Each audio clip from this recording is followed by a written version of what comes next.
부활하신 주님이 우리와 함께 하십니다. 할렐루야. 그 주님과 함께라면 우리의 삶은 언제나 희망이 있습니다. 여러분 그 희망을 잊지 마시기를 바랍니다. 옆에 있는 성도들 바라보면서 다시 마음으로 고백하고 입으로 선포하며 얘기합니다. 당신은 희망이 있습니다. 당신은 희망이 있습니다. 할렐루야. 오늘 이 자리에 계신 분들은 다 희망이 있는 분들만 있어요. 우리의 희망은 어디 세상에 없어지는 그 어떤 것에 기반을 두지 않고 부활하신 주님께 기반을 두고 있습니다. 할렐루야. 그래서 내가 병들어도 희망이 있어요. 할렐루야. 가난해도 희망이 있어요. 사업을 하다가 실패할 수 있어요. 그래도 희망이 있습니다. 때로 우리가 이제 우리의 인생의 마지막을 맞이한다 할지라도요, 우리는 절대 희망을 포기할 수 없습니다. 왜냐하면 부활하신 주님이 우리와 함께 하시기 때문에 죽음조차도 우리의 희망을 무너뜨릴 수 없습니다. 주르겐 몰트만이라고 하는 대신학자는 그래서 인간이 신 앞에 범할 수 있는 최고의 죄가 있다고 한다면 그것은 절망이라고 본 거예요. 어떻게 살아계신 하나님 앞에서 희망을 포기할 수 있느냐. 그거야말로 가장 무서운 신성 모독이 된다는 거죠. 할렐루야. 그래서 나온 책이 희망의 신학이라고 하는 위대한 신학서적입니다. 저는 바로 여러분의 희망이 실제로 여러분의 삶을 움직이는 동력이 되고 그 희망이 여러분의 삶을 기쁨으로 행복으로 인도하는 에너지가 되기를 주님의 이름으로 간절히 축원드립니다. 자, 오늘 우리가 믿음의 작동 원리, 너무너무 중요한 말씀이에요. 자, 이 로마서라고 하는 이 말씀은 예수님의 복음서를 제외하고는 가장 신학적이고 가장 영적인 말씀으로 모든 신학자들이 이견 없이 공히 인정하는 말씀이에요. 그래서 우리가 이 로마서를 잘 묵상하는 일은 우리의 믿음의 내용을 채우는 너무너무 중요한 일이 돼요. 오늘 우리가 다시 읽는 로마서 25번째 시간을 맞이하는데, 자, 반복합니다. 자, 지난 시간에 우리가 어떤 내용에 대하여 말씀을 나눴나요? 구원에 이르는 믿음. 따라해보세요. 구원에 이르는 믿음. 저는 말하기는 여러분의 믿음이 여러분의 삶을 구원하게 되기를 간절히 바랍니다. 만약에 우리의 믿음이 우리의 삶을 구원할 수 없다고 한다면 여러분 그 믿음은 얼마나 허망한 믿음일까요? 사람들이 흔히들 믿음, 그냥 믿음으로 구원받지, 너무 값싼 믿음에 대한 이야기들을 해요. 그리고 실제로 그 믿음이 우리의 삶을 구원으로 인도하는 그 믿음이 어떤 믿음인지를 차분히 시간을 가지고 그 믿음의 내용을 점검하려고 하지 않는다는 거예요. 우리 갈릴리교회 성도들은 로마서를 통해서 여러분의 믿음의 내용이 채워지는 축복이 있게 되길 바랍니다. 어떤 믿음이 우리를 구원에 이르게 하나요? 여러분, 우리가 교회 멤버십을 가지고 그리고 교회에서 신앙생활 한다고 해서 여러분이 다 믿음이 있는 사람은 아니죠. 설사 믿음이 있다 하더라도 여러분의 그 모든 믿음이 여러분의 삶을 구원에 이르게 하지는 않아요. 자, 그럼 여러분은 마음에 좀 섭섭한 마음도 들고 서운한 마음도 들어요. 목사님 그냥 우리 다 믿음으로 우리의 믿음으로 다 구원받았다고 말씀해 주시지 이렇게 섭섭하게 그런 말씀을 하세요. 이렇게 생각할 수도 있지만 그러나 말씀을 정직하게 묵상해 보면요, 그렇게 말할 수가 없습니다. 그렇게 말하는 사람이 있다고 한다면 그것은 여러분 거짓 복음이에요. 우리가 그런 값싼 복음에 속지 마시기를 간절히 바랍니다. 그 값싼 복음에 속다가 나중에 정말 그 믿음이 여러분의 삶을 구원에 이르게 하지 못한다고 한다면 누가 책임져야 되느냐는 거죠. 오늘 로마서는 분명하게 말해요. 우리가 믿음에 이르는 구원에 이르는 믿음, 적어도 두 가지가 있어야 한다는 거예요. 하나는 어떤 믿음이냐면 그 믿음은 예수를 주님으로 인정하는 믿음이라는 거예요. 이게 무슨 말이에요? 예수를 주님으로 인정하는 믿음이라는 건 뭐냐면 실제로 예수를 내 인생에, 내 가정에, 내 직장에, 내 사업체에, 내 삶의 주인으로 인정하는 믿음입니다. 저는 여러분의 믿음이 실제로 예수 그리스도를 여러분의 인생의 주인으로 모시고 있습니까? 여러분의 믿음이 실제로 여러분의 가정의 주인이 예수 그리스도가 되고 있습니까? 여러분이 손으로 하는 사업체에 그 진정한 주인이 예수 그리스도가 되고 있는지 우리가 한번 그 자신을 점검해 볼 필요가 있어요. 예수 그리스도를 실제로 내 인생의 주인으로 모시는 믿음, 그 믿음이 우리를 구원에 이르게 한다. 우리가 지난 시간에 이 말씀을 나눴어요. 또 하나는 하나님께서 예수 그리스도를 실제로 죽은 자 가운데서 살리셨다고 하는 이 사실을 마음으로 믿는 믿음, 이 믿음이 우리를 구원에 이르게 한다는 거예요. 할렐루야. 여러분이 실제로 이 믿음을 가지고 있는지를 점검해 볼 필요가 있다는 거죠. 주님께서 마르다와 마리아를 데리고 나사렛 무덤가로 갔어요. 죽은 지 나흘이 됐어요. 시신이 썩어 냄새가 나고 있어요. 그런데 주님께서 돌을 옮겨 놓으라고 얘기해요. 그때 마르다와 마리아가 뭐라고 얘기를 해요? 시신이 썩어서 죽은 지 나흘이 돼서 냄새가 나나이다. 냄새가 나나이다. 나는 부활이요 생명이니 나를 믿는 자는 죽어도 살겠고 살아서 나를 믿는 자는 영원히 죽지 아니하리라.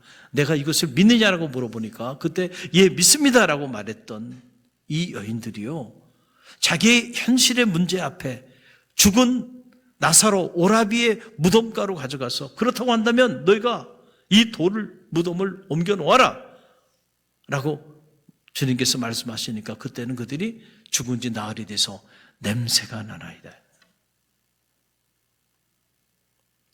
하나님께서 죽은 자 가운데서 예수 그리스도를 실제로 살리셨다고 하는 사실을 마음으로 믿는 믿음은요, 자, 비록 나흘이 지나서 시신이 썩어 냄새가 나는 그 현장이라 할지라도 주님이 옮겨 놓으라 그러면은 믿음으로 그 돌무덤을 옮겨 놓을 수 있는 그 믿음, 그 믿음이 우리를 구원에 이르게 한다는 거예요. 이것이 로마서가 우리에게 얘기해 주는 구원에 이르는 믿음입니다. 저는 이 믿음이 여러분 가운데 실제하게 되기를 간절히 바랍니다. 그럼 이제 오늘은 그렇다고 한다면 그 구원에 이르는 그 믿음을 우리가 어떻게 가질 수 있을까? 여러분 그 믿음 가지고 싶죠? 내 믿음대로 될지어다 그러잖아요. 그 믿음은 그 믿음을 말하는 거예요. 역사를 이룰 수 있는 믿음, 살아있는 믿음, 죽어있는 믿음이 아니에요. 나사로의 무덤가에서도 작동되는 믿음, 그 믿음을 지금 얘기하는데, 그럼 그 믿음을 우리가 가져야 될 거 아니에요. 그 믿음은 겨자씨만한 믿음만 가지고 있어도 산을 옮긴다고 말씀하여 주셨어요. 그러니까 여러분 그런 믿음을 갖는 일이 그렇게 쉬운 건 아니라는 얘기예요. 실제로. 그럼 그런 믿음을 우리가 어떻게 가질 수 있겠는가? 로마서는요, 구원에 이른 믿음만 얘기해 주는 것이 아니고 실제로 그 구원에 이르는 믿음을 어떻게 우리가 소유할 수 있는지 그 실제적인 방법도 얘기해 주고 있어요. 오늘 그 실제적인 방법을 오늘 이 한 절의 말씀이죠. 로마서 10장 17절 말씀인데 저 여러분이 함께 읽습니다. 그러므로 믿음은 들음에서 나며 들음은 그리스도의 말씀으로 말미암느니라. 아멘. 믿음은 어디서 와요? 들음에서 와요. 들음은 그리스도의 말씀으로 말미암아요. 믿음이라는 건 어떤 우리의 감정적이고 의지적인 결단이 아니에요. 믿음은 어떻게 보면 하나님이 우리에게 주는 선물입니다. 할렐루야.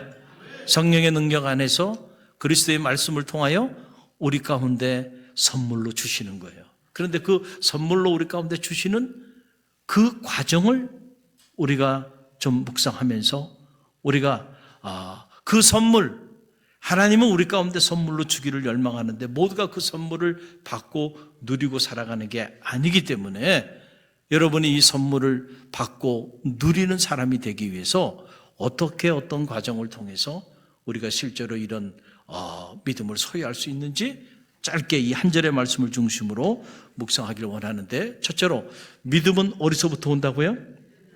들음에서 온다. 믿음. 이 믿음은 어떤 믿음이에요? 구원에 이르는 믿음. 구원에 이르는 이 믿음이 어떻게 우리 가운데 시작되냐면 들음에서부터 시작된다. 여기서 들음이라고 하는 거 아코헤라고 하는 말이에요. 헬라어로 따라해보세요. 아코헤라고 하는 말인데 그냥 단순한 청취가 아니에요. 이거는 우리의 마음의 문을 열고 수용하는 거예요. 그래서 다른 말로 표현하면 우리의 가슴에 새기는 듣기예요. 할렐루야. 이게 아코헤라고 하는 그런 말이에요. 쉽게 여러분에게 설명해 드리면 이 단어를 이런 거예요. 자, 우리가 흔히들 그런 얘기 많이 하잖아요. 밭이 좋아야 한다. 그런 얘기 하죠. 농부가 아무리 농사를 짓고 아무리 몸부림쳐도 밭이 너무 테러블해, 밭이 너무 안 좋으면 그 농부의 그 수고가 다 헛된 것이 되고 말아요. 영적으로도 마찬가지예요. 믿음의 밭이 좋아야 돼요. 할렐루야.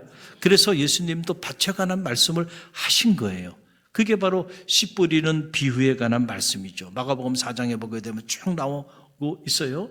자, 어떤 농부가 있었다. 씨를 뿌리는 자가 있었는데 그가 밭에 나가서 씨를 뿌리는데 4가지 종류의 밭이 있었다는 거예요. 하나는 어떤 밭입니까?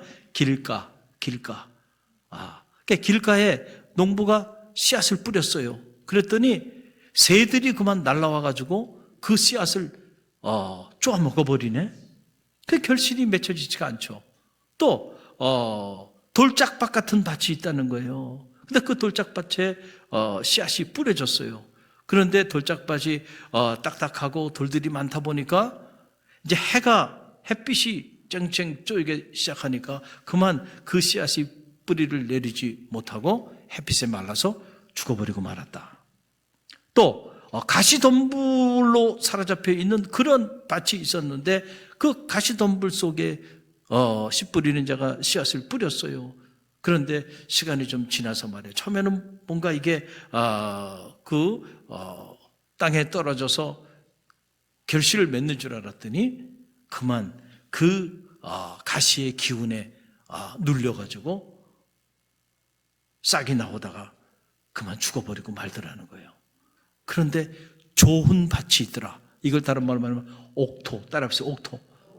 좋은 땅이라고도 표현하는데 그곳에 똑같은 씨입니다. 씨는 지금 똑같은 씨가 뿌려지는 거예요.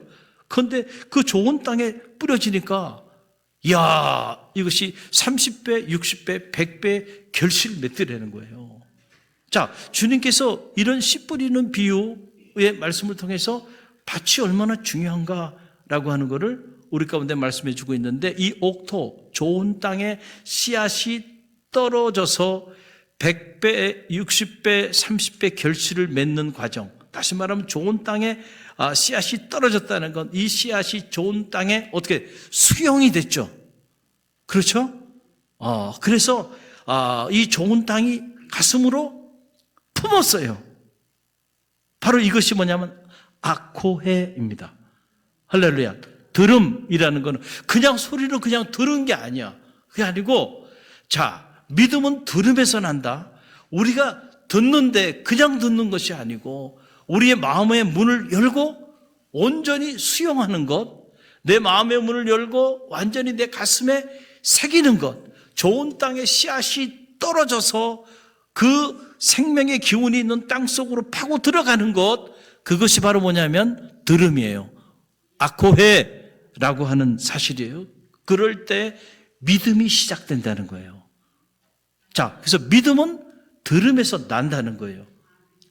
저는 여러분이 하나님의 말씀을 들을 때에 이 아코헤의 역사가 있게 되기를 간절히 바랍니다. 돌짝밭, 가시밭, 또 길가와 같은 그런 밭을 가지고 있으면요, 여러분 믿음의 역사가 나타나질 않아요. 소리는 듣는데 그 소리가 품어지지가 않는다는 거예요. 여러분 가만히 보세요. 그런데 우리가 그런 옥토와 같은 마음을 갖고 싶지만 처음부터 여러분 우리가 옥토가 될 수 있나요? 그렇지 않아요. 처음에는요 말씀이 들려오지 않습니다. 여러분들 아마 경험하셨을 거예요. 적어도 오늘 이 주일 오후 찬양 예배에 나오신 분들은 그래도 말씀을 듣는 분이에요. 말씀이 이렇게 들려오는 분들이에요. 정도의 차이는 있을 수 있어요, 여러분에게. 그러나 이 말씀이 들려오지 않는데 이 주일 오후 이 찬양 예배까지 나와 앉아 있는 것은 결코 쉽지 않습니다. 왜냐하면 처음에는 말씀이 들려오지 않아요. 그래서 말씀을 듣는 시간이 얼마나 지루한지 몰라요.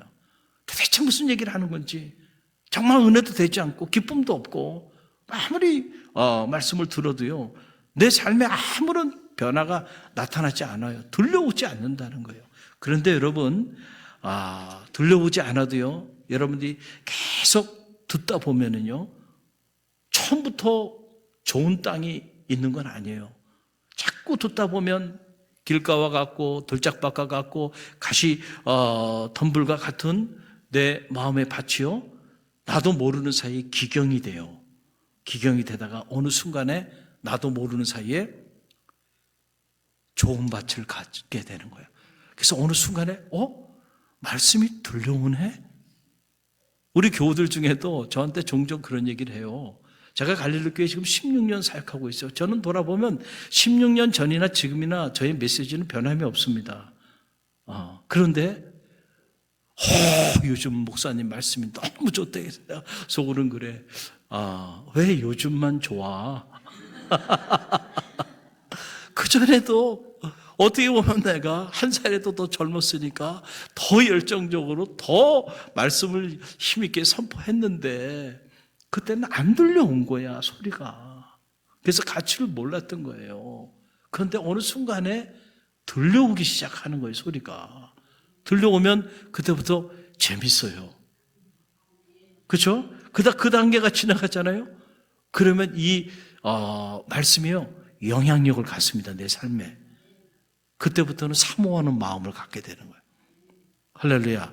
제가 가만히 보면요, 이게 뭐와도 같냐면 영어 공부하는 것도요, 이와 똑같아.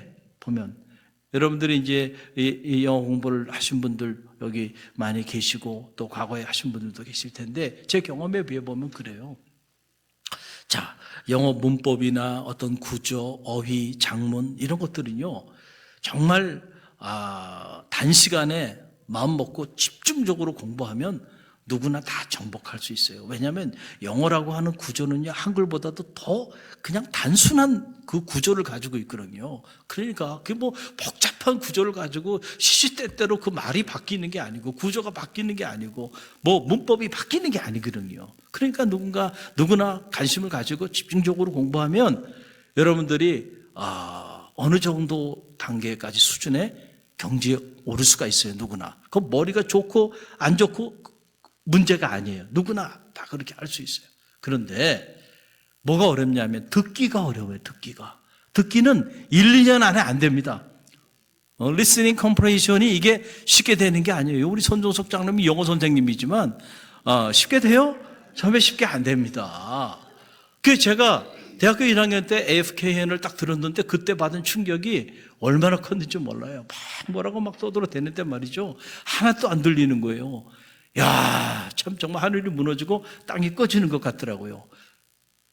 그래도 제가 포기하지 않고요, 세운상가, 그때 당시에 세운상가에 가가지고 중고 일제 그 휴대용 그 이어폰이 이렇게 있습니다. 그걸 사다가 말이죠, 꽂아놓고 늘 AFKN 방송을 들었어요. 그러니까 처음에는 뭔 얘기인지 하나도 안 들리지, 이게 뭐라고 얘기하는지 안 들려. 그런데 제가 유학을 결심하고 나서부터는요, 그래서 항상 24시간 365일 영어 방송을 들었습니다. 그러니까 낮에도 이렇게 꽂고 다니는 거예요. 그럼 앞에 친구 가서 뭐라고 말하면요, 그냥 난 듣기만 해요. 뭐라고 떠들든지. 그 계속 듣는. 밤에 잘 때도요, 그 기숙사 생활할 때 이게 조그만 TV를 역시 세운상가에서 중고로 사가지고요, 그 AFKN 영어 방송을 틀어놓고요, 이 잠자리에 듭니다. 무의식 세계에서도 들으려고. 그러니까 의식의 세계에서도 영어가 들려와, 무의식의 세계에서도 영어가 들려와. 저 보기보다 집요한 사람입니다. 그러니까 365일 계속 듣는 거야. 처음에는 안 들립니다.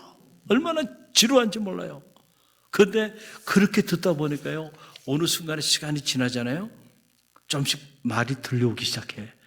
그럼 얼마나 재밌는지 몰라요. 야, 이 소리가 들려오네? 그러다가 더 지나가면 또 더 많이 들려오기 시작해. 근데 그것이 그냥 1, 2년 안에 확 귀가 뚫리는 게 아니에요. 시간이 필요해. 유학을 갔는데도요, 처음에 수업에 딱 들어갔는데 마저리 스와키라고 하는 세계적인 여성 신학자인데 이분이 막 그냥 피를 토하듯이 강의를 하는데 3시간 강의를 했는데 제가 맨 앞에 자리에 앉았어요. 유학 가가지고 이제 공부 열심히 하려고 노트도 아주 그냥 새 노트에다가 그리고 다 필기도 열심히 하려고 그리고 다 앉았는데 3시간 들었는데요. 그냥 한 줄도 제대로 적지를 못했어요. 뭔 얘기인지 못 알아듣겠더라고. 막 신학적인 얘기들을 막 풀어내는데 이게 그냥 한국에 있을 땐 걔도 뭐 커뮤니케이션도 하고 뭐 영어 좀 한다고 그랬는데 와서 보니까 이건 뭐 전혀 용어가 완전히 새로운 용어들이잖아요. 이 신학적인 용어들을 내가 영어로 모르고 있었구나.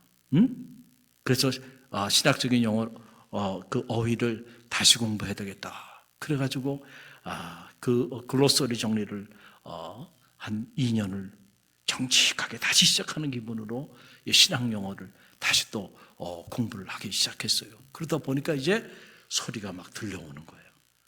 할렐루야. 그리고 그렇게 막 빨리 말하는 그 뭐 CNN이나 이런 그 뉴스 보도가 어느 순간에는요 빨리 말하는 게 편해 듣기에 그 리듬이 쭉 있거든요. 그래서 그냥 이게 쓱 들으면은 무슨 말 하는지 들려오기 시작해. 감사하죠. 근데 하루 이틀에 되는 건 아니야. 오랜 동안 듣기를 사모하고 또 듣고 또 듣고 또 듣고 하다 보면 어느 순간에 들려오기 시작하더라니까. 근데 하나님의 말씀도 마찬가지예요. 처음에는 안 들려옵니다. 그 설교 시간에 왜 이렇게 지루한지 몰라요. 목사님 정신병자도 아니고 뭐 저런 얘기를 계속 저렇게 하나 이렇게 싶어요. 그런데 어느 순간에 소리가 들려와요. 말씀이 들려오기 시작합니다. 그리고 시간이 더 지나면 그 말씀이 내 삶에 영향력을 갖기 시작해요. 할렐루야.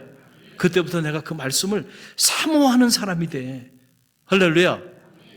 그리고 그 말씀을 내 가슴으로 품게 돼.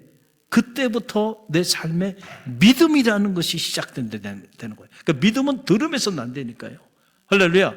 그래서 여러분이 이렇게 말씀을 듣는 이 시간을 사모하고 듣는 공간을 확보하는 일은 너무너무 중요해요. 그런데 이 말씀 자체를 듣지 않고 살아가면은요, 죄송하지만 여러분 구원에 이르는 믿음을 갖기는 불가능합니다.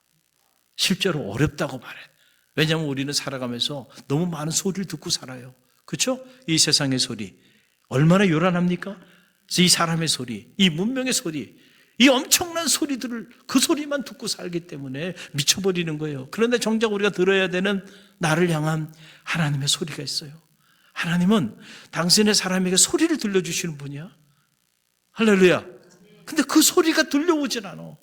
그 소리가 이해가 되진 않아. 안타까운 일이죠.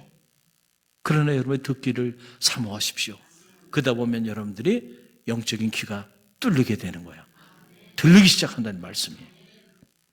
그때부터 구원에 이르는 믿음, 예수 그리스도를 내 인생의 실제로 주인으로 모시는 믿음, 그리고 하나님께서 예수 그리스도를 죽은 자 가운데서 살리셨다고 하는 이 부활의 신앙이 실제로 나의 신앙이 되는 역사가 나타나게 된다는 거예요. 또 하나, 이 들음은 그리스도의 말씀으로 말미암느니라 그랬잖아요.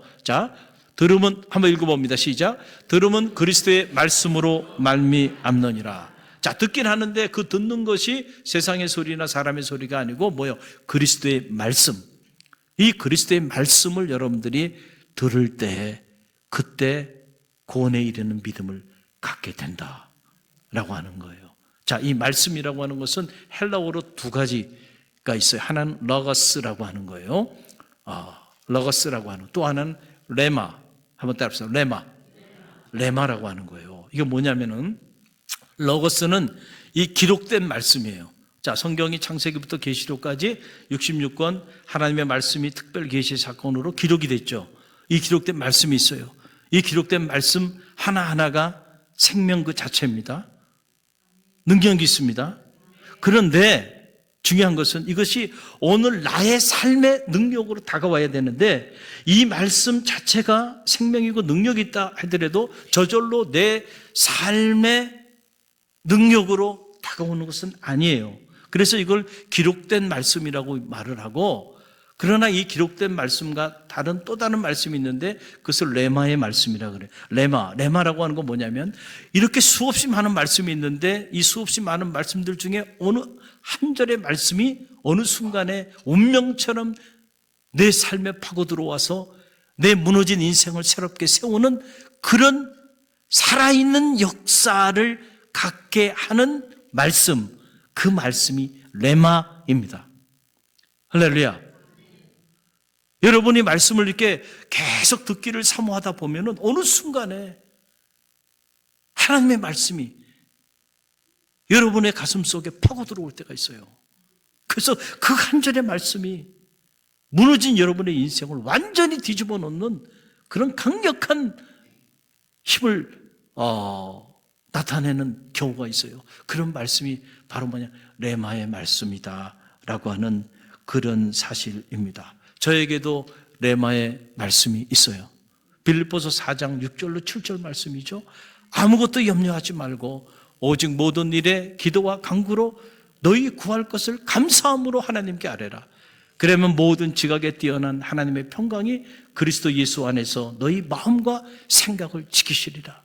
이 말씀은 뼛속 깊이 제 삶에 새겨지고 또 새겨지고 새겨진 말씀이에요.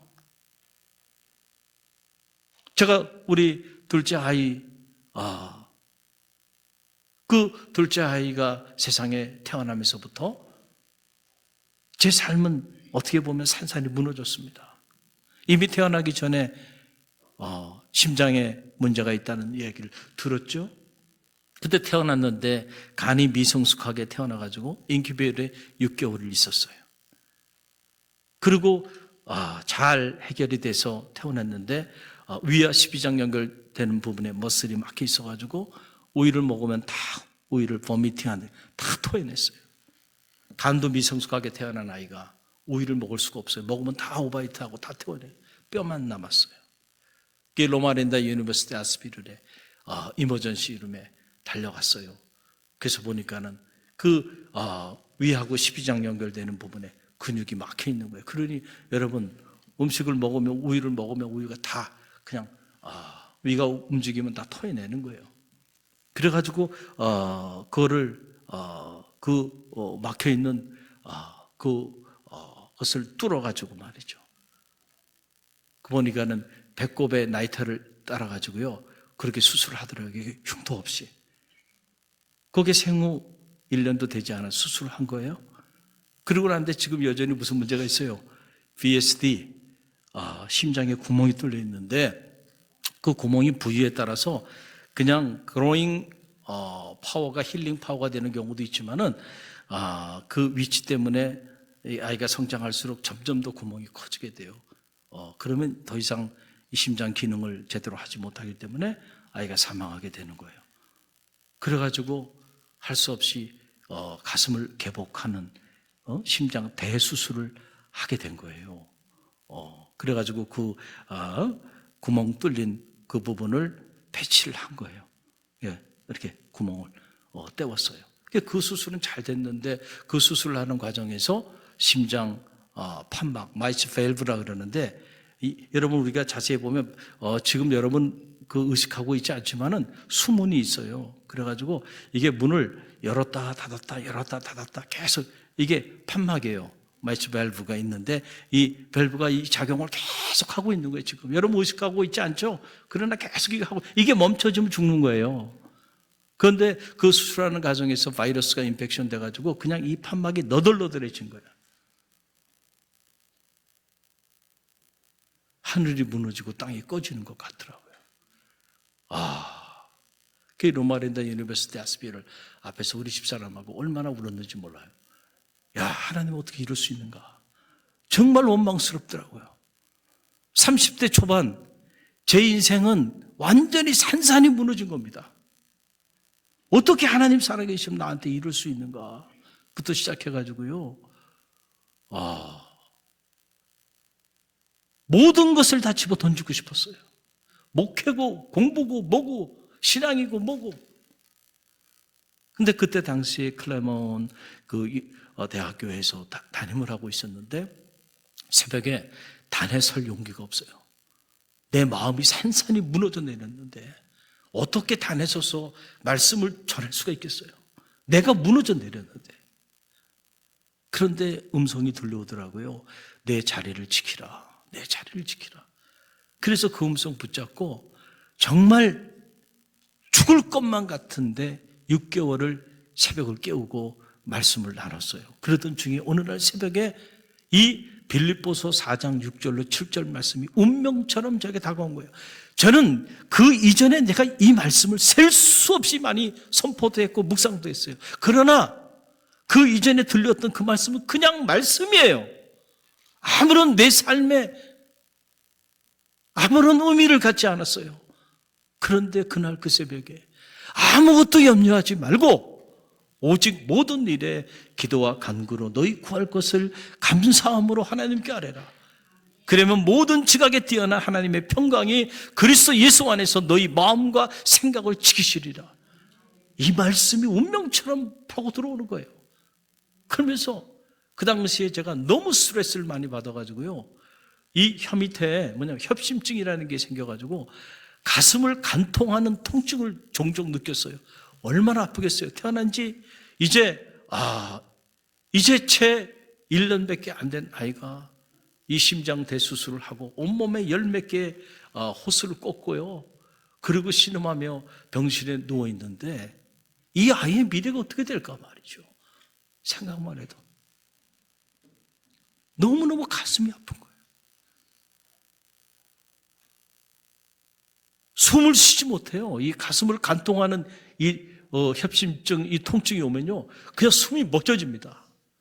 그럴 때 혀 밑에 넣는 하얀 알약이에요. 그걸 가지고 다녔어요. 그만큼 고통스러웠다니.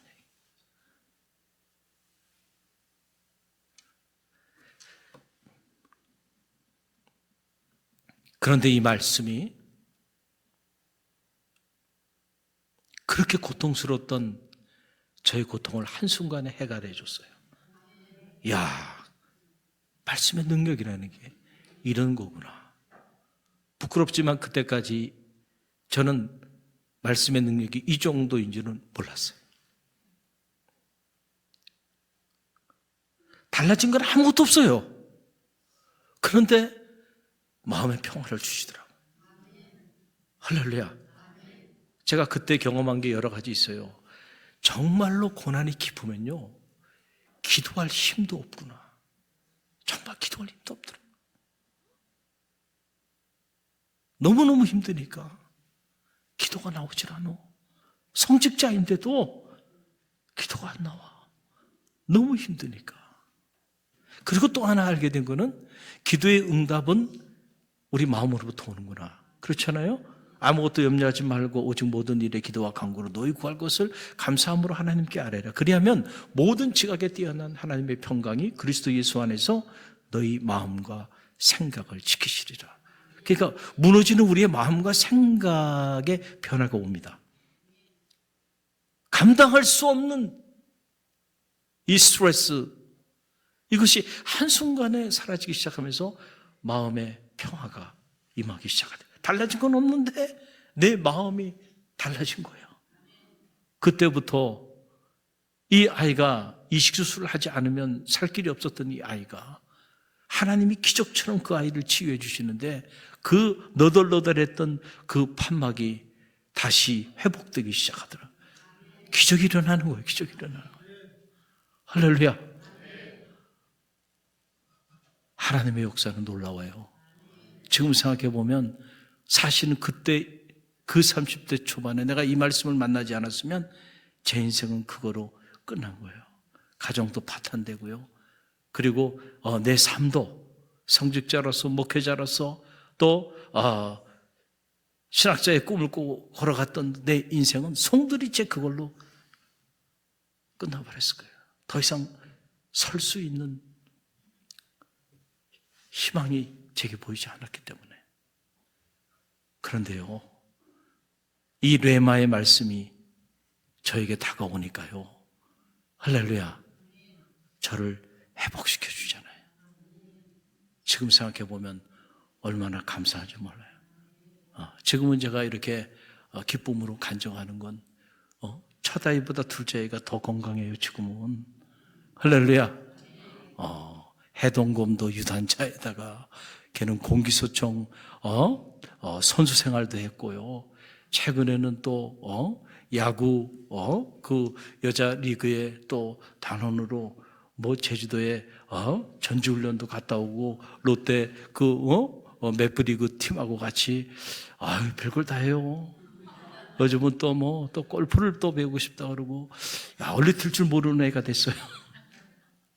저는 그 아이가 살아서 움직이는 것만 봐도요, 하나님이 살아있음을 믿습니다. 이 아이가 과연 제대로 성장할 수 있을까? 그리고 제발 이 아이가 성장해서 어느 날 아빠와 함께 허그할 수 있는 그런 날이 올까? 그걸 제가 상상했던 적이 있어요. 근데 지금 아이가 건강하게 살아서 그렇게 움직이는 모습만 봐도요, 하나님이 살아계십니다. 누가 뭐라 그래도 저는 부인할 수가 없어요. 내가 체험받기 때문에. 할렐루야. 자, 우리로 하여금 구원에 이르는 믿음을 갖게 하는 것은 이 레마의 말씀. 자, 믿음은 들음에서 나고 들음은 그리스도의 말씀으로 말미암이라고 말했을 때 그리스도의 말씀이라는 말은 언어로 보면 러거스가 아니에요. 그냥 기록된 그런 말씀이 아니고 레마로 기록돼 있어요. 그러니까 자, 이 레마의 말씀이 여러분에게도 있습니까? 이 레마의 말씀이 여러분 가운데 있다고 한다면 여러분은 실제로 예수 그리스도를 여러분의 인생의 주인으로 모실 겁니다. 그리고 여러분의 삶은 늘 그리스도의 향기를 바라는 삶이 될 거고, 여러분은 그리스도를 증거하지 말라 그래도 여러분은 기회가 주어질 때마다 복음을 전하는 사람으로 바뀌게 돼 있어요. 할렐루야. 그리고 실제로 하나님께서 예수 그리스도를 그 죽음의 사망의 사지에서 건지시고 부활케 하셨다는 이 부활의 신앙을 여러분이 이 레마의 말씀을 가진 사람들은요, 자기 삶을 통해서 부활을 경험하기 때문에 그 믿음을 갖지 않을 수가 없어요.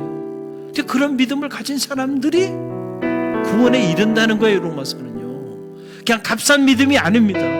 교회 여러분이 멤버십을 갖는다고 그냥 저절로 주어지는 그런 믿음이 아니라는 얘기예요.